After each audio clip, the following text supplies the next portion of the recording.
추운 겨울 1월의 어느 날이었습니다.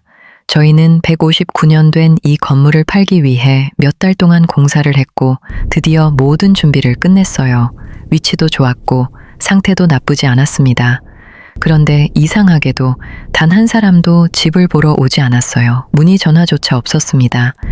처음엔 단순히 경기 때문이라고 생각했어요.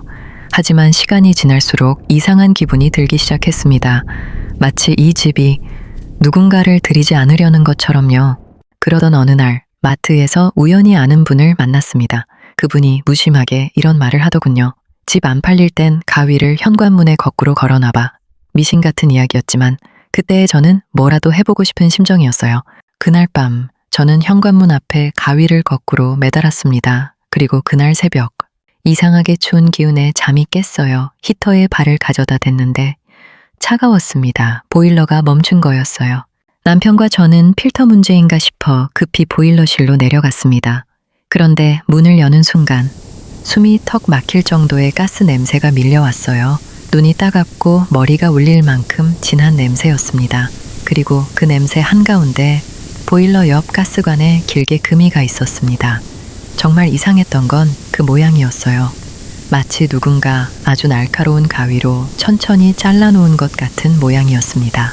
가스 냄새는 점점 심해졌고 보일러에는 빨간불이 깜빡이고 있었어요. 그 순간 제 머릿속에 현관문에 걸어둔 거꾸로 된 가위가 떠올랐습니다. 설명할 수 없지만 정말 설명할 수 없을 만큼 강하게요. 저는 위층으로 올라가 현관문에 걸린 가위를 황급히 떼어냈습니다. 밖은 영하 26도. 가스를 빼기 위해 현관문을 오랫동안 열어둬야 했고 남편은 급히 보일러를 끈 뒤 CT에 가스 누출 신고를 했습니다. 새벽 3시쯤.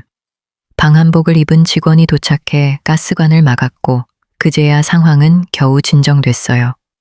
하지만 문제는 그 다음부터였습니다. 난방이 끊긴 159년 된 건물은 순식간에 얼어붙기 시작했어요. 그리고 벽면 곳곳에 금이 가기 시작했습니다.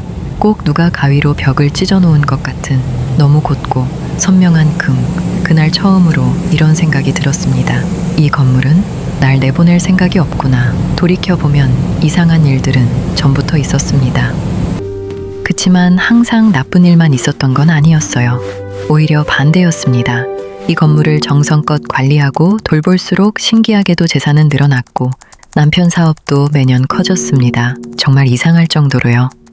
이건 마치 기브앤테이크 같은 시스템이었어요. 건물을 잘 보살피면 상을 주는 대신 떠나려 하면 절대 쉽게 보내주지 않는 것처럼요.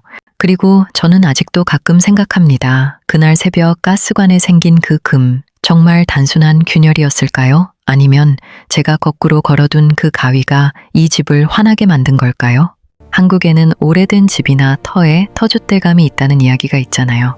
그런데 만약 그런 존재가 이 머나먼 캐나다에도 있다면요? 159년 동안 수많은 사람을 지켜본 이 건물 안에도 아직 떠나지 못한 무언가가 있다면요? 이 건물은 언제쯤 저를 놔줄까요?